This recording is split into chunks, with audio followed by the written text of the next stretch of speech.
अब ये आपके सामने सिनेरियो है, इनको रीड करना अच्छी तरह, और इसमें से हमने इस तरह के सिनेरियोज जो हैं वो हमें पेपर में आ सकते हैं। हमने बताना है कि बताएं किसमें हमें रिटर्न जमा करवानी चाहिए, किसमें हमें रिटर्न जमा नहीं करवानी चाहिए, वो हमने बताना है। तो देखते हैं, कहता है जी ABC private limited was incorporated on 2 July 2014 and there was no activity during the tax year 2018। Registered हो गया, कोई काम शाम नहीं किया, तो क्या इसको रिटर्न जमा करवानी चाहिए कि नहीं चाहिए? द आंसर इज यस, इसको रिटर्न जमा करवानी चाहिए। क्यों? बिकॉज देखिए यहाँ पे हम पढ़ के आ चुके हुए हैं, एवरी कंपनी, हर कंपनी भाई, इससे ये नहीं का काम कर रहे हो नहीं कर रहे, प्रॉफिट कमा रहे हो नहीं कमा रहे, लॉस में हो, जो भी है, every company should have to file the return. वो क्या करेगी? रिटर्न जमा करवाएगी, तो इसे क्या करनी पड़ेगी? रिटर्न फाइल करनी पड़ेगी। Got it? उसके बाद है XYZ लिमिटेड इनकॉर्पोरेटेड इन 2017, उसको लॉस हुआ तो रिटर्न फाइल करेगी। CA notes was incorporated in tax year 16, income थी उसकी 4.5 लाख, ये भी रिटर्न फाइल करेगी। क्यों? बिकॉज ये भी कंपनी, ये भी कंपनी, ये भी कंपनी है। कंपनी जो है वो हर हालत में क्या करेगी? अपनी रिटर्न जो है फाइल कर रही होगी। इसका मतलब अगर आप कल को कंपनी खोल लें तो पार्टनरशिप बिजनेस ओपन करेंगे, शायद बच सकते हैं। अगर कोई कंपनी आपको साथ लेके चला जाए, कंपनी आपकी ओपन हो रही है, बेशक काम करे ना करे, रिटर्न तो फाइल आपको करनी पड़ेगी। उसके बाद है मिस्टर डैनियल। मिस्टर डैनियल, इनके पास एनटीएन नंबर है, इंडिविजुअल भी हैं, इनकी सैलरी इस साल जो है वो कम है, इनको रिटर्न फाइल करनी पड़ेगी? The answer is yes, because इनके पास एनटीएन नंबर है, इसे क्या करनी पड़ेगी? इसको रिटर्न जो है वो फाइल करनी पड़ेगी।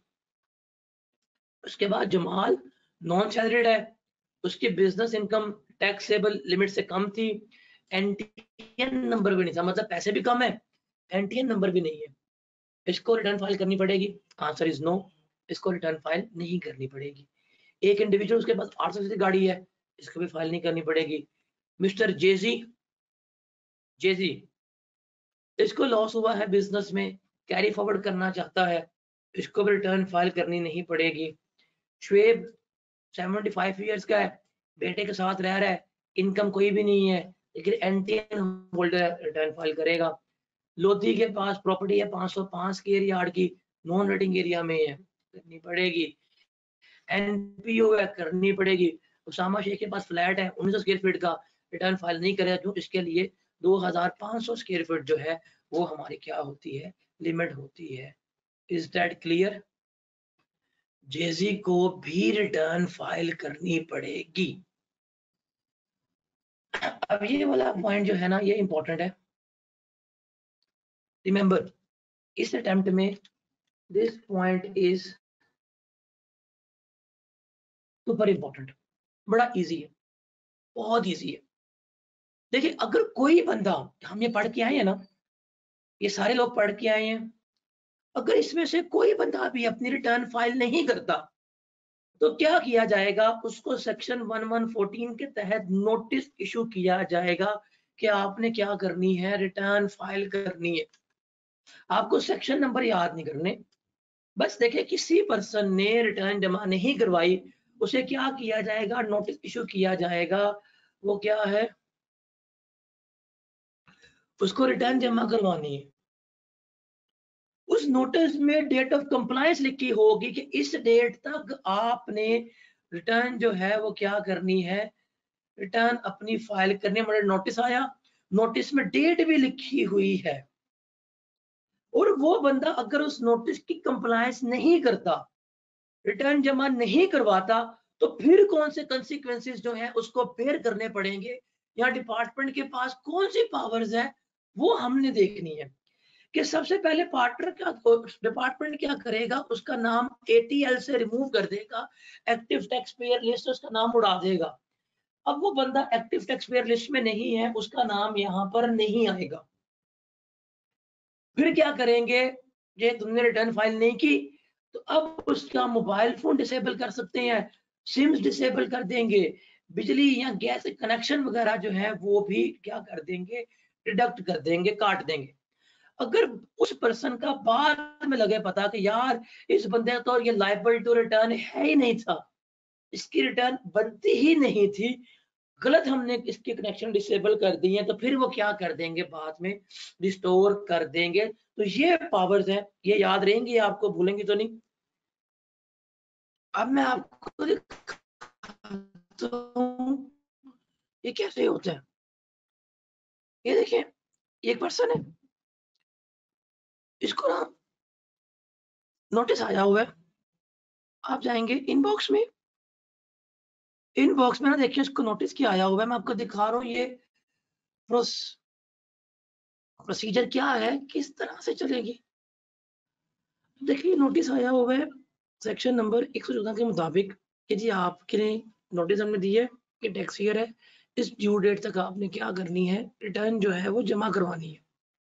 अगर इस नोटिस की कंप्लायंस नहीं होती, ये नोटिस आया, देखें यही नोटिस सेक्शन 114 के मुताबिक, ये जो आया हुआ है सेक्शन 114 के मुताबिक नोटिस आया हुआ है, अगर इसकी कंप्लायंस नहीं हुई, मतलब जो भी ड्यू डेट थी, ये 23 जनवरी ड्यू डेट थी, अगर इसके मुताबिक नहीं हुआ तो फिर क्या होगा, फिर ये तमाम कंसिक्वेंसेस जो हैं वो बेयर करने पड़ेंगे। तो ये चीज क्लियर है, आगे डिस्कस करते हैं। उसके बाद है कि रिटर्न कंप्लीट कब होगी और रिटर्न को फाइल करने की रिक्वायरमेंट्स क्या हैं, इनको देखने। रिमेंबर ये आपका रीड ओनली है, इसको क्या करना है, सिर्फ आपने पढ़ना है, ठीक है। अब किसी भी रिटर्न को हम कंप्लीट रिटर्न कब कहेंगे, या किसी भी रिटर्न को हम इन कंप्लीट कब कहेंगे, ये हमने डिस्कस करना है। रिमेंबर रिटर्न कब कंप्लीट होगी, जो प्रिस्क्राइब फॉर्म में हो, जो फॉर्म है तमाम अनेक्सर स्टेटमेंट वगैरह अटैच हो, रेलेवेंट पर्टिकुलर्स इंफॉर्मेशन गिवन होनी चाहिए, साइन होनी चाहिए, पेमेंट का सबूत लगा होना चाहिए, वेल स्टेटमेंट साथ लगी होनी चाहिए, और जो फॉरन स्टेटमेंट है वो भी क्या होनी चाहिए, बीच में अटैच होनी चाहिए। अगर ये सब कुछ फुलफिल हो तो फिर हम क्या करेंगे, फिर हम इसको कंप्लीट रिटर्न मानेंगे, अदरवाइज ये रिटर्न हमारी कंप्लीट नहीं कंसिडर हो रही होगी। तो ये चीज जो है क्या रखनी है, आपने माइंड में रखनी है। उसके बाद फाइलिंग ऑफ रिटर्न, ये भी आपका रीड ओनली है, इसको भी याद नहीं करना। वो क्या है कि रिटर्न आप इलेक्ट्रॉनिकली या वेब बेस्ड सॉफ्टवेयर के जरिए क्या करते हैं, जमा करवाते हैं। ये देखो, ये हमारा वेब बेस्ड सॉफ्टवेयर है, इसके जरिए क्या की जा रही है, रिटर्न जो है वो सबमिट करवाई जा रही है। इस सॉफ्टवेयर के जरिए क्या की जा रही होगी, हम अपने रिटर्न जो है वो सबमिट करवा रहे होते हैं।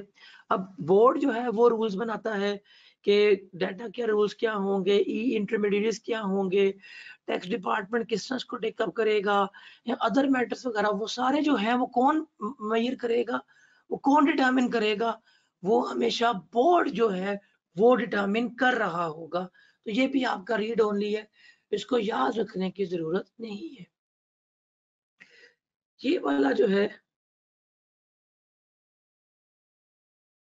सेकंड क्वेश्चन सुपर इंपॉर्टेंट, ये है कि कब कौन सी कंडीशंस हैं जब पर्सन जो है वो 12 महीने से कम अरसे की रिटर्न जमा करवा सकता है।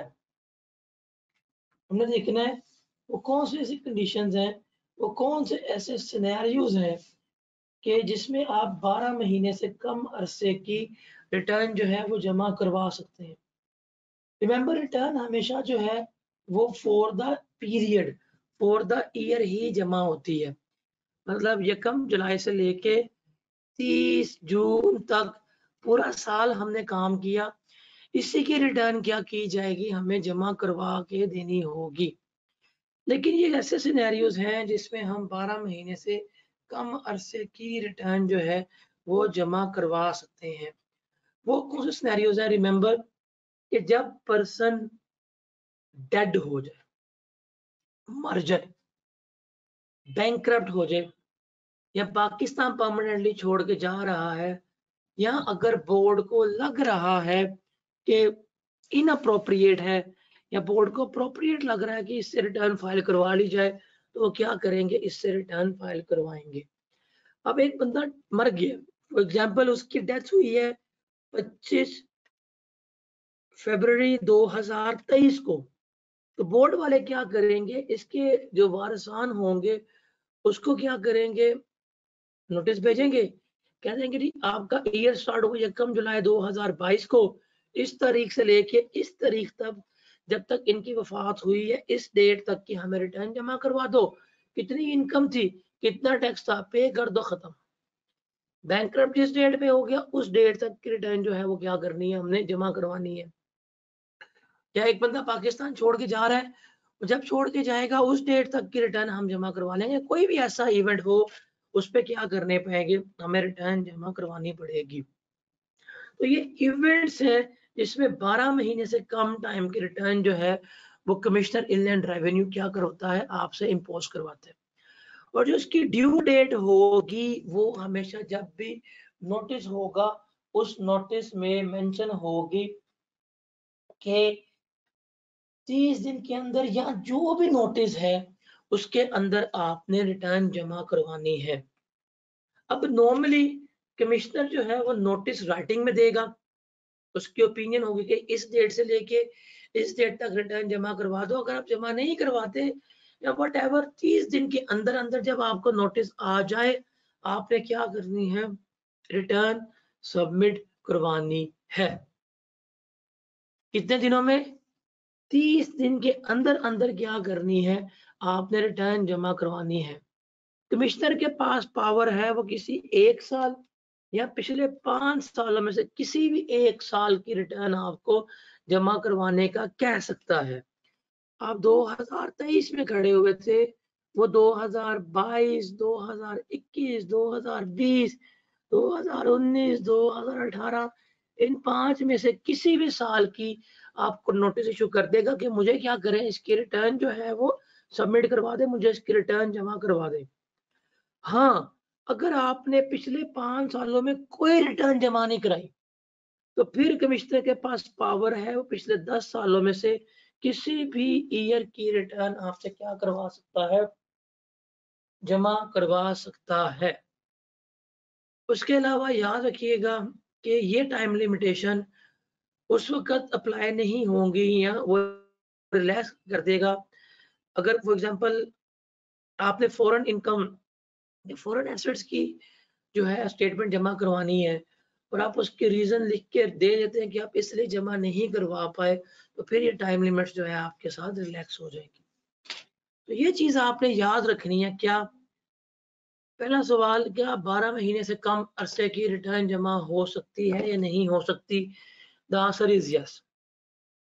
पहला क्वेश्चन क्या है, 12 महीने से कम अरसे की रिटर्न जमा हो सकती है या नहीं हो सकती? आंसर क्या है, यस।